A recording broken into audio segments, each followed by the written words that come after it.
নমস্কার বন্ধুরা, গল্পে দীপান্বিতার গল্প পাঠের আসরে আজ আমি আপনাদের শরদিন্দু বন্দ্যোপাধ্যায়ের লেখা একটি ব্যোমকেশ কাহিনী পড়ে শোনাচ্ছি। আপনাদের ভালো লাগে কিনা দেখুন। কাহিনীটির নাম ছলনার ছন্দ। টেলিফোন তুলে নিয়ে ব্যোমকেশ বলল, হ্যালো। ইন্সপেক্টর রাখালবাবুর গলা শোনা গেল। ব্যোমকেশ দা, আমি রাখাল, নেতাজি হাসপাতাল থেকে কথা বলছি, একবার আসবেন? কি ব্যাপার? খুনের চেষ্টা। একটা লোককে কেউ গুলি করে মারবার চেষ্টা করেছিল, কিন্তু মারতে পারেনি। আহত লোকটাকে হাসপাতালে আনা হয়েছে। সে এক বিচিত্র গল্প বলছে। তাই নাকি? আচ্ছা, আমি যাচ্ছি। কেয়াতলায় ব্যোমকেশের বাড়ি থেকে নেতাজি হাসপাতাল বেশি দূরে নয়। আধ ঘন্টা পরে বিকেল আন্দাজ 5টার সময় ব্যোমকেশ সেখানে পৌঁছে দেখল এমার্জেন্সি ওয়ার্ডের সামনে দারোগা রাখাল সরকার দাঁড়িয়ে আছেন। এইখানে দাঁড়িয়ে দাঁড়িয়েই তিনি আরও কিছু তথ্য উদ্ঘাটন করলেন। আহত লোকটির নাম গঙ্গাপদ চৌধুরী, ভদ্রশ্রেণীর লোক।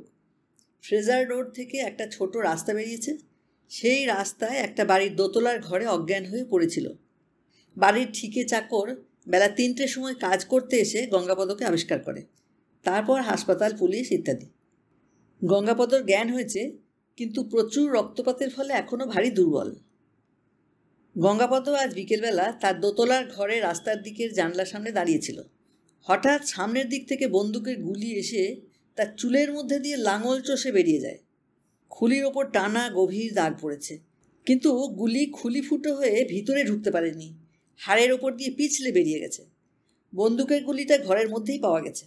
দেখে মনে হলো পিস্তল কিংবা রিভলভারের গুলি। পরীক্ষার জন্য পাঠানো হয়েছে। এবার চলুন গঙ্গাপদর বয়ান শুনবেন। তাকে খানিকটা রক্ত দেওয়া হয়েছে। এতক্ষণে সে বোধহয় বেশ চনমনে হয়েছে। গঙ্গাপদ চৌধুরী একটা ছোট ঘরে সংকীর্ণ লোহার খাটের ওপর শুয়েছিল। মাথার ওপর পাগড়ির মতো ব্যান্ডেজ, তার নিচে শীর্ণ লম্বাটে ধরনের একটি মুখ। মুখের রং বোধ করি রক্তপাতের ফলেই ফ্যাকাশে হয়ে গেছে। বয়স আন্দাজ 35। ভাবভঙ্গিতে ভালো মানুষের ছাপ। ব্যোমকেশ ও রাখালবাবু খাটের দুপাশে চেয়ার টেনে বসলেন। গঙ্গাপদ একবার এর দিকে একবার ওর দিকে তাকালো। তার পাংশু অধরে একটুখানি ক্ষীণ হাসি ফুটে উঠল। লোকটি মৃত্যুর সিংদরজা থেকে ফিরে এসেছে, কিন্তু তার মুখে চোখে ত্রাসের কোনো চিহ্ন নেই। রাখালবাবু বললেন, এর নাম ব্যোমকেশ বক্সী, ইনি আপনার গল্প শুনতে এসছেন। গঙ্গাপদর চক্ষু হর্ষোৎফুল্ল হয়ে উঠল। সে ধর্মর করে উঠে বসবার চেষ্টা করলেন। ব্যোমকেশ তার বুকে হাত রেখে আবার শুইয়ে দিল। বলল, উঠবেন না, শুয়ে থাকুন। গঙ্গাপদ বুকের ওপর দুহাত জোর করে সংহত সুরে বলল, আপনি সত্যান্বেষী ব্যোমকেশ বক্সী? কি সৌভাগ্য! আমার কলকাতা আসা সার্থক হলো। রাখালবাবু বললেন, আপনি যদি শরীরে যথেষ্ট বল পেয়ে থাকেন তাহলে ব্যোমকেশবাবুকে আপনার গল্প শোনান, আর যদি এখনও দুর্বল মনে হয় তাহলে থাক, আমরা পরে আবার আসব। গঙ্গাপদ বলল, না না, আমার আর কোনো দুর্বলতা নেই। খুব খানিকটা রক্ত নারীর মধ্যে ঠুসে দিয়েছে কিনা বলে হেসে উঠল। তাহলে বলুন। খাটের পাশে টিপায়ের ওপর এক গ্লাস জল রাখা ছিল। গঙ্গাপদ বালিশের ওপর উঁচু হয়ে শুয়ে এক চুমুক জল খেল। তারপর হাসি হাসি মুখে গল্প বলতে আরম্ভ করল। আমার নাম কিন্তু গঙ্গাপদ চৌধুরী নয়, অশোক মাইতি। কলকাতায় এসে আমি কেমন করে গঙ্গাপদ চৌধুরী বনে গেলাম সে ভারী মজার গল্প। বলি শুনুন। আমার বাড়ি মিরাটে। সিপাহী যুদ্ধের আগে আমার পূর্বপুরুষ মিরাটে গিয়ে বাসা বেঁধেছিলেন। সেই থেকে আমরা মিরাটের বাসিন্দা। বাংলাদেশের সঙ্গে খুব সম্পর্ক নেই। আমি মিরাটে সামান্য চাকরি করি। বাড়িতে বিধবা মা আছেন আর একটি আইবুড়ো বোন। আমি বিয়ে করেছিলাম, কিন্তু বছর 5 আগে বিপত্নিক হয়েছি, আর বিয়ে করিনি। বোনটাকে পাত্রস্থ না করা পর্যন্ত। কিন্তু সে যাক, অফিসে 1 মাস ছুটি পাওনা হয়েছিল। ভাবলাম কলকাতা বেরিয়ে আসি। কলকাতায় আমার আত্মীয় স্বজন বন্ধুবান্ধব কেউ নেই। আমি ছেলেবেলায় একবার কলকাতা এসেছিলাম, তারপর আর আসিনি। ভাবলাম স্বদেশ দেখাও হবে, আর সেই সঙ্গে বোনটার জন্য যদি একটা পাত্র পাই। হাওড়ায় এসে নামলাম। মিরাট থেকে এক হিন্দুস্থানি ধর্মশালার ঠিকানা এনেছিলাম। ঠিক ছিল সেখানেই উঠব। ট্রেন থেকে নেমে ফটকের দিকে চলেছি, দেখি একটা দাড়িওয়ালা লোক আমার পাশে পাশে চলেছে, আর ঘাড় ফিরিয়ে ফিরিয়ে আমার পানে তাকাচ্ছে। একবার মনে হলো কিছু বলবে, কিন্তু মুখ খুলেও কিছু না বলে আবার মুখ বন্ধ করলো। আমি ভাবলাম, এ আবার কে? হয়তো হোটেলের দালাল।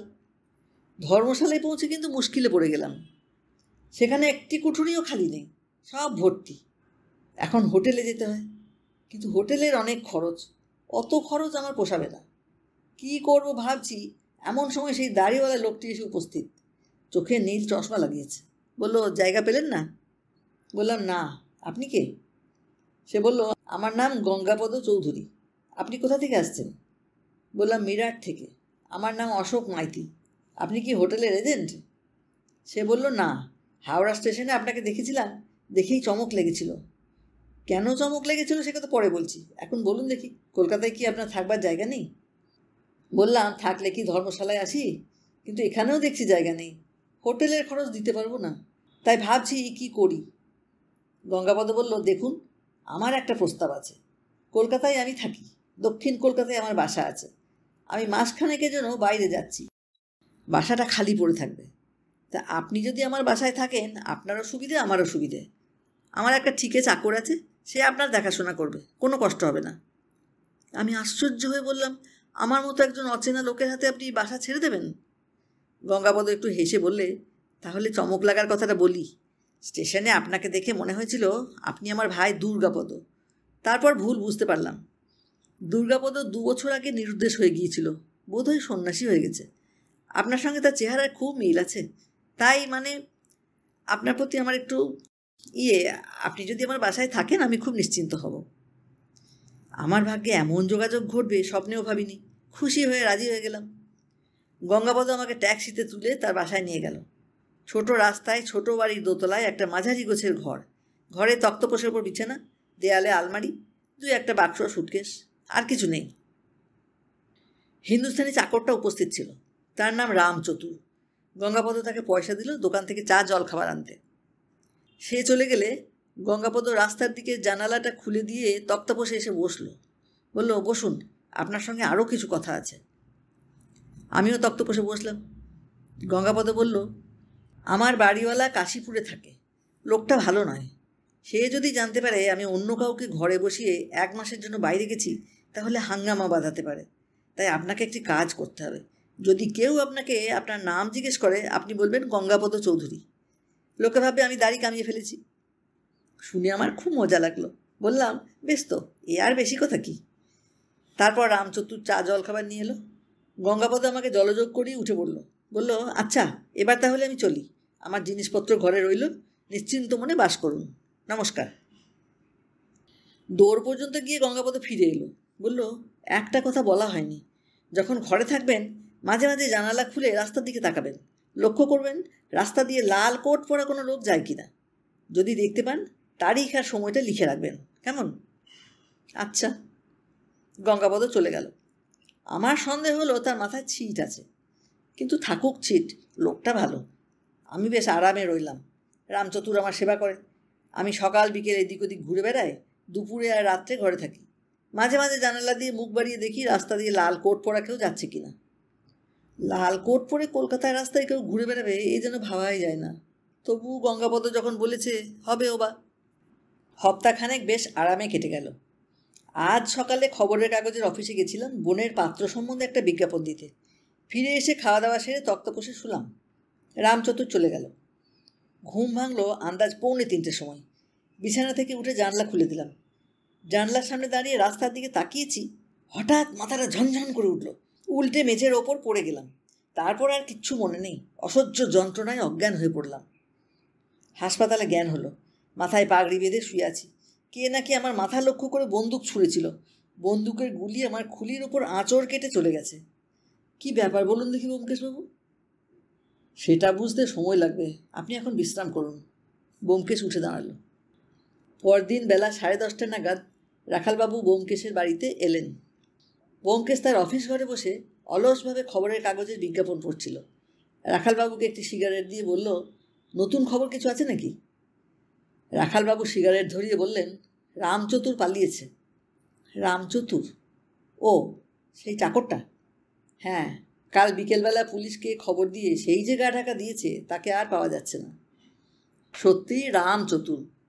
পুলিশের হাঙ্গামায় থাকতে চায় না। এতক্ষণে বোধ হয় বিহার প্রদেশে ফিরে গিয়ে ভুট্টা পুড়িয়ে খাচ্ছে। আর কিছু? বাড়িওয়ালাকে কাশীপুর থেকে খুঁজে বার করেছি। আজ সকালে তাকে হাসপাতালে নিয়ে গিয়েছিলাম। অশোক মাইতিকে দেখে বলল, এই গঙ্গাপদ চৌধুরী। তারপর গলার আওয়াজ শুনে বলল, না, গঙ্গাপদ নয়, কিন্তু চেহারার খুব মিল আছে। এই পর্যন্ত শুনে ব্যোমকেশ বলল, গঙ্গাপদ চৌধুরীর সঙ্গে অশোক মাইতির চেহারার মিল আছে?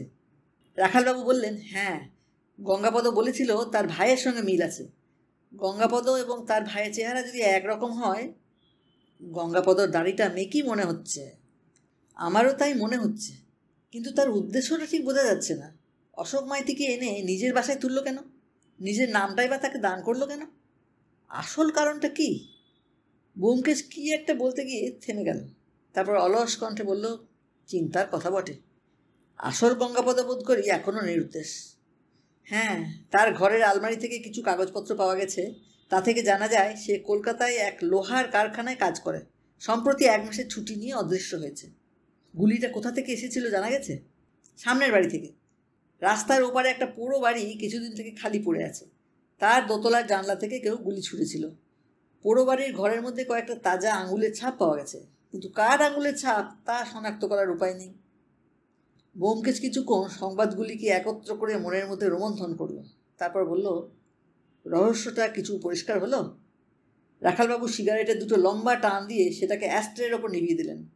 আস্তে আস্তে ধোঁয়া ছেড়ে বলতে আরম্ভ করলেন, গঙ্গাপদ চৌধুরীর দাড়ি যে নকল দাড়ি, তার একটা জোরালো প্রমাণ তার বাড়িওয়ালা তার মুখে কখনো দাড়িগোঁফ দেখেনি।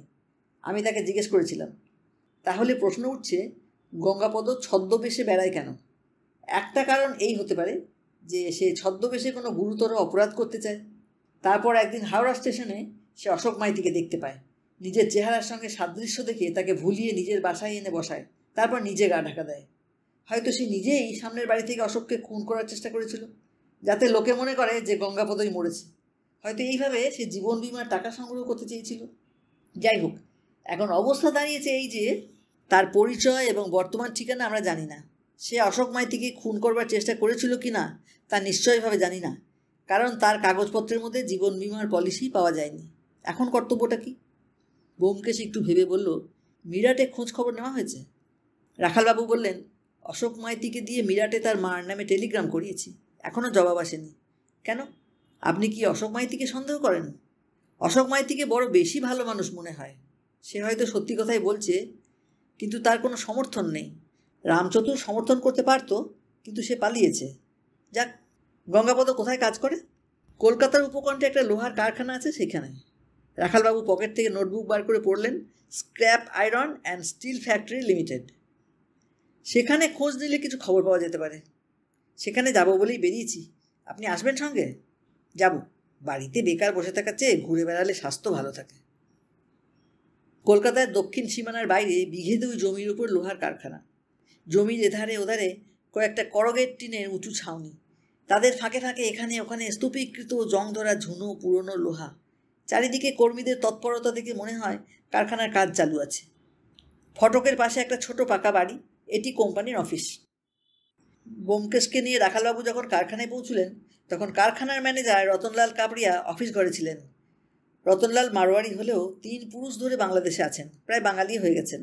পরিষ্কার বাংলা বলেন। দুজনকে সামনে বসিয়ে পান সিগারেট দিলেন। বললেন, হুকুম করুন। রাখালবাবু একবার ব্যোমকেশের পানে তাকিয়ে প্রশ্ন আরম্ভ করলেন। ব্যোমকেশ চুপ করে বসে শুনতে লাগল। গঙ্গাপদ চৌধুরী এখানে কাজ করে? হ্যাঁ, উপস্থিত ছুটিতে আছে। সে কি কাজ করে? Electric ফার্নেসের melter. সে কাকে বলে? আজকাল ইলেকট্রিক আগুনে লোহা গলানো হয়। যে লোক এই কাজ জানে তাকে মেল্টার বলে। গঙ্গাপদ আমার সর্দার মেল্টার। সে ছুটিতে গেছে বলে আমার একটু অসুবিধা হয়েছে, তবে অ্যাসিস্ট্যান্ট 2জন তার আছে, কোনো মতে কাজ চালিয়ে দিচ্ছে। আমাদের দেশে ভালো মেল্টার বেশি নেই। যে 2-4 জন আছে, গঙ্গাপদ তাদের একজন। তাই নাকি? সে ছুটি নিল কেন? তার 1 মাস ছুটি পাওনা হয়েছিল। মনে হচ্ছে সে যেন বলেছিল ভারত ভ্রমণে যাবে। আজকাল সব স্পেশাল ট্রেন হয়েছে না, সারা দেশ ঘুরিয়ে নিয়ে বেড়ায়। হ্যাঁ। ওর আত্মীয় স্বজন কেউ আছে? বোধহয় না, একলা থাকতো। ওর স্বভাব চরিত্র কেমন? খুব কাজের লোক, বুদ্ধিশুদ্ধি আছে, হুঁশিয়ার। রাখালবাবু ব্যোমকেশের পানে তাকালেন। ব্যোমকেশ যেন ঝিমিয়ে পড়েছিল। একটু সজাগ হয়ে বলল, গঙ্গাপদের কোনো শত্রু আছে কিনা আপনি জানেন? রতনলাল ভুরু তুললেন। শত্রু? কই, গঙ্গাপদর শত্রু আছে এমন কথা তো কখনো শুনিনি। ওহ! তিনি হঠাৎ হেসে উঠলেন। একজনের সঙ্গে গঙ্গাপদর শত্রুতা হয়েছিল, সে এখন জেলে। তিনি কে? তার নাম নরেশ মণ্ডল। 3 বছর আমার সর্দার মেল্টার ছিল। গঙ্গাপদ ছিল তার অ্যাসিস্ট্যান্ট। দুজনের মধ্যে খিটিমিটি লেগেই থাকতো। নরেশ ছিল রাগী, আর গঙ্গাপদ মিটমিটে বজ্জাত, কিন্তু দুজনেই সমান কাজের লোক। আমি মজা দেখতাম। তারপর হঠাৎ একদিন নরেশ একজনকে খুন করে বসলো। গঙ্গাপদ তার বিরুদ্ধে সাক্ষী দিল। নরেশের জেল হয়ে গেল। খুনের জন্য জেল? কতদিনের মেয়াদ জানেন? ঠিক জানি না, 4-5 বছর হবে। নরেশ জেলে যাওয়ার পর গঙ্গাপদ সর্দার মেল্টার হয়ে বসলো বলে রতনলাল হো হো শব্দে হাসলেন। ব্যোমকেশ হাসি মুখে উঠে দাঁড়ালো। আপনাকে অনেক বিরক্ত করেছি, এবার উঠি। একটা কথা, গঙ্গাপদকে আপনি শেষবার কবে দেখেছেন? দিন 12-14 আগে। তখন তার মুখে দাড়ি ছিল? দাড়ি? গঙ্গাপদর কোশ্চিনকালেও দাড়ি ছিল না। ধন্যবাদ। রাস্তায় বেরিয়ে রাখালবাবু প্রশ্ন করলেন, অতঃপর? ব্যোমকেশ বলল, অতঃপর অন্ধকারে হাতড়ে বেড়ানো ছাড়া আর তো কোনো রাস্তা দেখছি না। এক কাজ করা যেতে পারে। 4-5 বছর আগে নরেশ মণ্ডল খুন করে জেলে গিয়েছিল। তার বিচারের দলিলপত্র আদালতের দপ্তর থেকে তুমি নিশ্চয়ই জোগাড় করতে পারবে। অন্তত হাকিমের রায়টা জোগাড় করো, সেটা পড়ে দেখলে হয়তো কিছু হদিশ পাওয়া যাবে। রাখালবাবু বললেন, বেশ, রায় জোগাড় করব। নেই কাজ তো খই ভাজ। কাল সকালে আপনি খবর পাবেন। ব্যোমকেশরা প্রায় মাস 6 হলো কেয়াতলায় নতুন বাড়িতে এসেছে। বাড়িটি ছোট, কিন্তু দোতলা। নিচে 3টি ঘর, ওপরে 2টি। সত্যবতী এই বাড়িটি নিয়ে সারাক্ষণ যেন পুতুল খেলা করছে। আনন্দের শেষ নেই। এটা সাজাচ্ছে, ওটা গোছাচ্ছে, নিজের হাতে ঝাঁট দিচ্ছে, ঝাড়পোঁছ করছে। ব্যোমকেশ কিন্তু নির্বিকার। শালগ্রামের শোয়া বসা বোঝা যায় না। পরদিন বিকেলবেলায় ব্যোমকেশ তার বসবার ঘরের জানলার সামনে দাঁড়িয়ে রাস্তার দিকে তাকিয়েছিল। দেখছিল লাল কোট পরা কোনো লোক চোখে পড়ে কিনা। কয়েকটি লাল শাড়ি পরা মহিলা গেলেন। 2-1টি লাল ফ্রক পরা খোকাখুকিকেও দেখা গেল, কিন্তু লাল কোট পরা বয়স্ক পুরুষ একটিও দৃষ্টিগোচর হলো না। অনুমান হয় আজকাল লাল কোট পরে কোনো পুরুষ কলকাতার রাস্তায় বেরোয় না। এই সময় টেলিফোন বাজলো। রাখালবাবু বললেন, ব্যোমকেশদা, মামলার রায় পেয়েছি। পড়ে দেখলাম আমাদের কাজে লাগতে পারে এমন কিছু নেই। পিয়নের হাতে পাঠিয়ে দিচ্ছি, আপনি পড়ে দেখুন। আধ ঘন্টা পরে থানা থেকে কনস্টেবল এসে রায় দিয়ে গেল। আলিপুর আদালতের জজ সাহেবের রায়, কড়া সরকারি কাগজে বাজাপ্তা নকল, 15-16 পৃষ্ঠা। ব্যোমকেশ সিগারেট ধরিয়ে পড়তে বসল। রায়ের আরম্ভে জজ সাহেব ঘটনার বয়ান করেছেন। তারপর সাক্ষী সাবুদের আলোচনা করে দণ্ডাজ্ঞা দিয়েছেন। রায়ের সারাংশ এই: আসামি নরেশ মণ্ডল, বয়স 39, scrap iron and steel factory limited নামে লোহার কারখানায় কাজ করে। অপরাধ, রাস্তায় একজন ভিক্ষুককে খুন করিয়াছে। পিনাল কোডের 304/323 ধারা অনুযায়ী দায়রা সোপর্দ হইয়াছে। প্রধান সাক্ষী গঙ্গাপদ চৌধুরী এবং অন্যান্য সাক্ষীর এজাহার হইতে জানা যায় যে আসামি অত্যন্ত বদরাগী ও কলহপ্রিয়। ঘটনার দিন বিকেল আন্দাজ 5টার সময় আসামি নরেশ মণ্ডল ও সাক্ষী গঙ্গাপদ চৌধুরী একসঙ্গে কর্মস্থল হইতে বাসায় ফিরিতেছিল। দুজনে পূর্বোক্ত লোহার কারখানায় কাজ করে। গঙ্গাপদ চৌধুরী নরেশ মণ্ডলের সহকারী।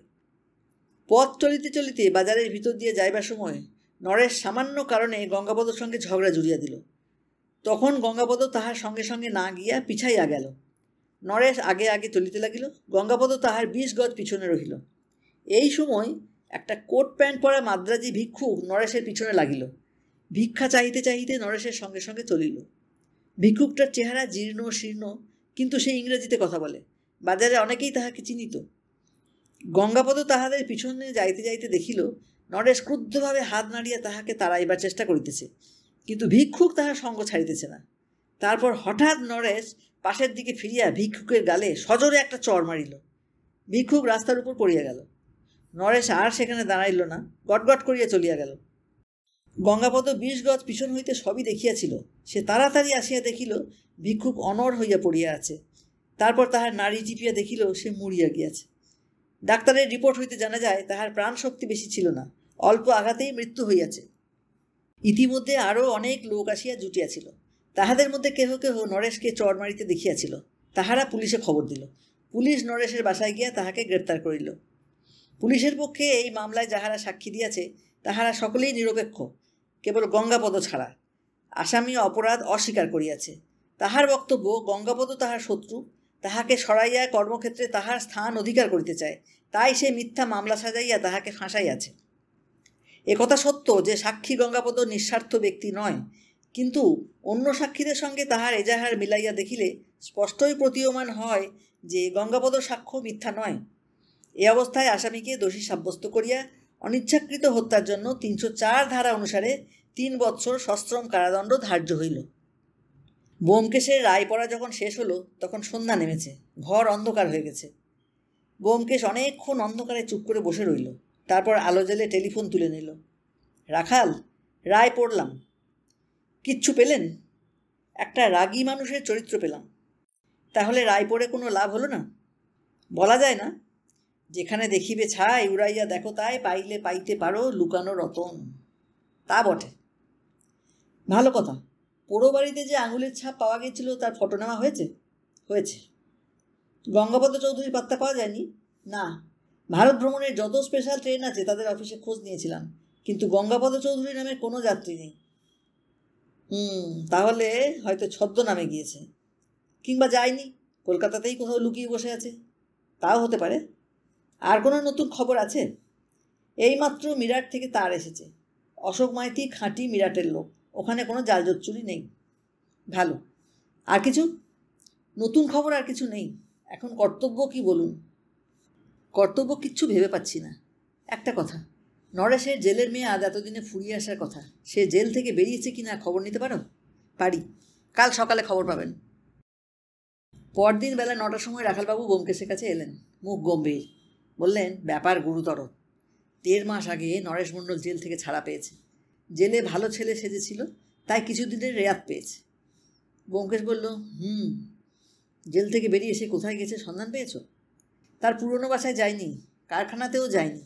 কাল রতনলাল কাপড়িয়ার মুখে তা জানতে পেরেছি। সুতরাং সে ডুব মেরেছে। ব্যোমকেশ একটু চুপ করে থেকে বলল, ব্যাপারটা এখন পরিষ্কার হচ্ছে। নরেশের মনে যদি পাপ না থাকবে তাহলে সে ডুব মারবে কেন? সে রতনলালের কাছে গিয়ে চাকরিটা আবার ফিরে পাবার চেষ্টা করত। আমারও তাই মনে হয়।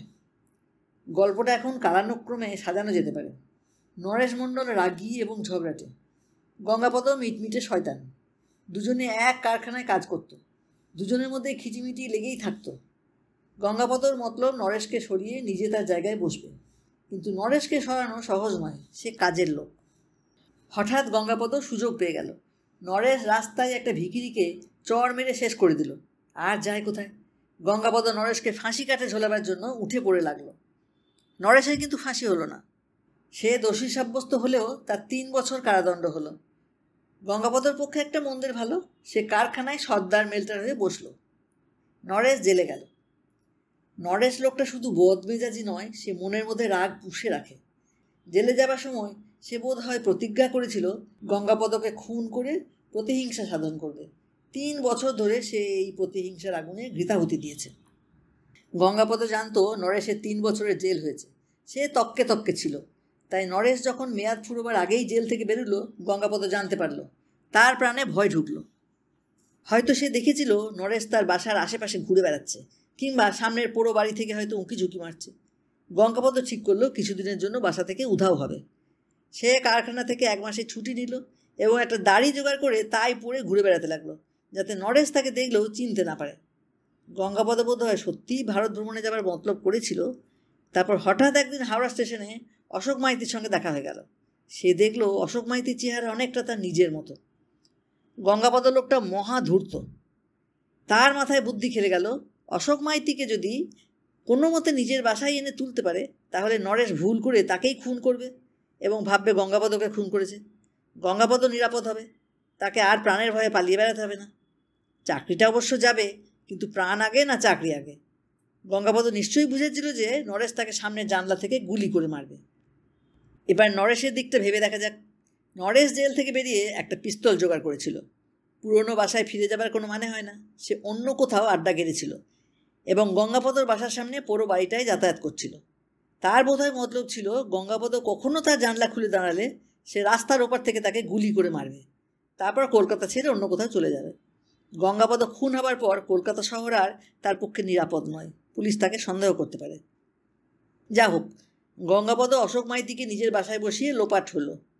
অশোক মাইতিকে উপদেশ দিয়ে গেল সে যেন মাঝে মাঝে জানলা খুলে লক্ষ্য করে রাস্তা দিয়ে লাল কোট পরা কেউ যায় কিনা। লাল কোট পরা মানুষটা নিছক কল্পনা। আসল উদ্দেশ্য অশোক মাইতি জানলা খুলে দাঁড়াবে এবং নরেশ সামনের জানলা থেকে তাকে গুলি করবে। সবই ঠিক হয়েছিল, কিন্তু একটু চুক হয়ে গেল। অশোক মাইতি আহত হলো, মরল না। সে পুলিশকে সব ঘটনা বলল। এখন গঙ্গাপদ আর নরেশ দুজনেরই অবস্থা সমান। ওরা কেউ আর আত্মপ্রকাশ করতে পারে না। খবরের কাগজে সংবাদ ছাপা হয়েছে, দুজনকেই পুলিশ খুঁজে বেড়াচ্ছে। নরেশ অবশ্য আইনত অপরাধী, সে খুন করবার চেষ্টা করেছিল, কিন্তু গঙ্গাপদ লোকটা মহাপাষণ্ড। জেনে শুনে সে একজন নিরীহ লোককে অনিবার্য মৃত্যুর মুখে ঠেলে দিয়েছিল। কিন্তু সে যদি ধরাও পড়ে, তাকে শাস্তি দেওয়া যাবে কিনা সন্দেহ। ব্যোমকেশ চুপ করল। রাখালবাবু নীরবে কিছুক্ষণ টেবিলের ওপর আঙুল দিয়ে আঁক জোক কেটে বললেন, তা যেন হলো, কিন্তু যাকে আইনত শাস্তি দেওয়া যাবে তাকে ধরবার উপায় কি বলুন? আবার খানিকক্ষণ চুপ করে থেকে ব্যোমকেশ বলল, একমাত্র উপায় বিজ্ঞাপন। বিজ্ঞাপন? হ্যাঁ, পুকুরে ছিপ ফেলে বসে থাকা, মাছ যদি টোপ গেলে তবেই তাকে ধরা যাবে। 3 দিন পর কলকাতার 2টি প্রধান সংবাদপত্রে বিজ্ঞাপন বেরুলো। বম্বে স্টিল ফাউন্ড্রি লিমিটেড, আমাদের বম্বের কারখানার জন্য অভিজ্ঞ ইলেকট্রিক মেল্টার চাই, বেতন 725, 1000, প্রশংসাপত্র সহ দেখা করুন। গড়িয়াহাট বাজারের কাছে রাস্তার উপর একটি ঘর, তার মাথার উপর সাইনবোর্ড ঝুলছে, বম্বে স্টিল ফাউন্ড্রি লিমিটেড ব্র্যাকেটে ব্রাঞ্চ অফিস। ঘরের মধ্যে একটি টেবিলের সামনে রাখালবাবু বসে আছেন, তাঁর পরিধানে সাদা কাপড় চোপড়। তিনি অত্যন্ত মনোযোগের সঙ্গে নথিপত্র দেখছেন। অদূরে অন্য একটি ছোট টেবিলে ব্যোমকেশ টাইপরাইটার নিয়ে বসেছে। ঘরের দোরের কাছে তকমা আটা একজন বেয়ারা।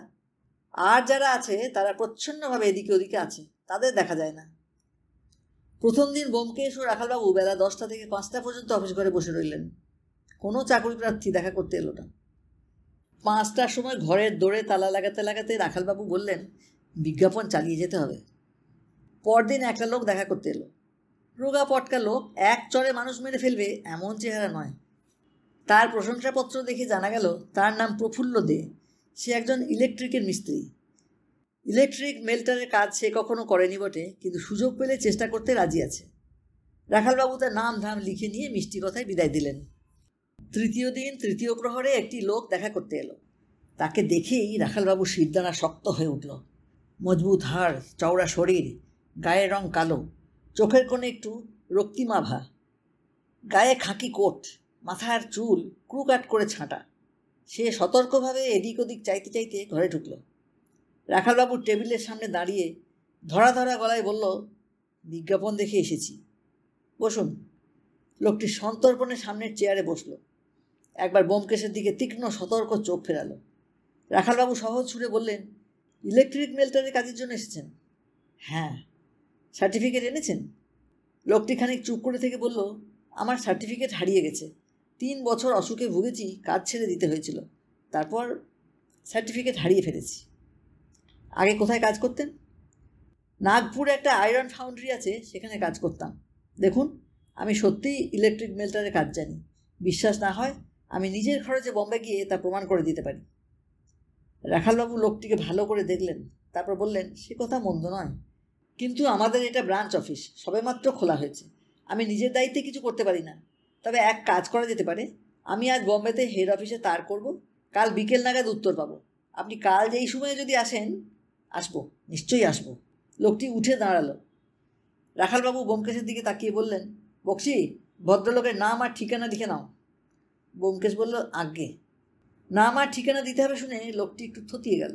তারপর বলল, আমার নাম নৃসিংহ মল্লিক, ঠিকানা 17 নম্বর কুঞ্জ মিস্ত্রি লেন। ব্যোমকেশ নাম ঠিকানা লিখে নিল। ইতিমধ্যে রাখালবাবু টেবিলের তলায় একটি গুপ্ত বোতাম টিপেছিলেন। বাইরে তাঁর সাঙ্গপাঙ্গদের কাছে খবর গিয়েছিল যে ঘর থেকে যে ব্যক্তি বেরুবে তাকে অনুসরণ করতে হবে। রাখালবাবু নিঃসংশয়ে বুঝেছিলেন যে এই ব্যক্তিই নরেশ মণ্ডল, কিন্তু তাকে গ্রেপ্তার করার আগে তার বাসার ঠিকানাটা পাকাপাকিভাবে জানা দরকার। সেখানে বন্দুক পাওয়া যেতে পারে। কিন্তু কিছুই প্রয়োজন হলো না। নরেশ দোরের দিকে পা বাড়িয়েছে, এমন সময় আরেকটি লোক ঘরে প্রবেশ করলো। নবাগতকে চিনতে তিলমাত্র বিলম্ব হয় না, একেবারে অশোক মাইতির যমজ ভাই, সুতরাং গঙ্গাপদ চৌধুরী। আজ আর তার মুখে দাড়ি নেই। গঙ্গাপদ নরেশকে দেখার আগেই নরেশ গঙ্গাপদকে দেখেছিল। বাঘের মতো চাপা গর্জন তার গলা থেকে বেরিয়ে এলো। তারপর সে গঙ্গাপদর ঘাড়ের ওপর লাফিয়ে পড়ল। 2 হাতে তার গলা টিপে ঝাঁকানি দিতে দিতে বলতে লাগলো, পেয়েছি তোকে, শালা শুয়ারকা বাচ্চা, আর যাবি কোথায়? রাখালবাবু দ্রুত পকেট থেকে বাঁশি বার করে বাজালেন। আরদালি এবং আর যেসব পুলিশের লোক আনাচে কানাচে ছিল তারা ছুটে এলো। গলা টিপুনি খেয়ে গঙ্গাপদর তখন জিভ বেরিয়ে পড়েছে। সকলে মিলে টানাটানি করে নরেশ আর গঙ্গাপদকে আলাদা করলো। রাখালবাবু নরেশের হাতে হাত করা পরালেন, বললেন, নরেশ মণ্ডল, গঙ্গাপদ চৌধুরীকে খুনের চেষ্টার অপরাধে তোমাকে গ্রেপ্তার করা হলো। নরেশ মণ্ডল রাখালবাবুর কথা শুনতেই পেল না। গঙ্গাপদর পানে আরক্ত চক্ষু মিলে গজরাতে লাগলো, হারামজাদা বেঈমান, তোর বুক চিরে রক্তপান করবো। ব্যোমকেশ এতক্ষণ বসেছিল, চেয়ার ছেড়ে ওঠেনি। সে এখন টেবিলের উপর পা তুলে দিয়ে সিগারেট ধরালো। রাখালবাবু তাঁর একজন সহকর্মীকে বললেন, ধীরেন, এই নাও নরেশ মণ্ডলের ঠিকানা, ওর ঘর খানা তল্লাশ করো, সম্ভবত একটা রিভলভার কিংবা পিস্তল পাবে। আমরা এদের দুজনকে লকআপে নিয়ে যাচ্ছি। গঙ্গাপদ মেঝেই বসে গলায় হাত বুলোচ্ছিল, চমকে উঠে বলল, আমাকে লকআপে রাখবেন? আমি কি অপরাধ করেছি? রাখালবাবু বললেন, তুমি অশোক মাইতিকে খুন করাবার চেষ্টা করেছিলে। তোমার অপরাধ পিনাল কোডের কোন দফায় পড়ে পাবলিক প্রসিকিউটর তা স্থির করবেন। ওঠো এখন। সন্ধ্যের পর ব্যোমকেশের বসবার ঘরে চায়ের পেয়ালায় চুমুক দিতে দিতে রাখালবাবু বললেন, আচ্ছা ব্যোমকেশদা, নরেশ মণ্ডল আর গঙ্গাপদ চৌধুরী দুজনেই চাকরির খোঁজে আসবে আপনি আশা করেছিলেন? ব্যোমকেশ বলল, আশা করিনি, তবে সম্ভাবনাটা মনের মধ্যে ছিল, কিন্তু ওরা যে একই সময় এসে গজকচ্ছপে যুদ্ধ শুরু করে দেবে তা কল্পনা করিনি। ভালোই হলো, একই ছিপে জোড়া মাছ উঠল। নরেশ মণ্ডলের ঘরখানা তল্লাশি করে কি পেলে? পিস্তল পাওয়া গেছে। ওর বিরুদ্ধে মামলা পাকা হয়ে গেছে। এখন দেখা যাক গঙ্গাপদকে পাকড়ানো যায় কিনা। তাকে হাজতে রেখেছি, আর কিছু না হোক কয়েকদিন হাজতবাস করে পাপের প্রায়শ্চিত্ত তো করুক। অশোক মাইতির খবর কি? সে এখনও হাসপাতাল থেকে বেরোয়নি। বেরোলেও তাকে এখন কলকাতায় থাকতে হবে, সে আমাদের প্রধান সাক্ষী। ব্যোমকেশ হঠাৎ হেসে উঠল, বলল, কথায় বলে রাজায় রাজায় যুদ্ধ হয়, উলু খাগড়ার প্রাণ যায়। অশোক মাইতি খুব বেঁচে গেছে, ও না বাঁচলে এমন রহস্যটা রহস্যই থেকে যেত।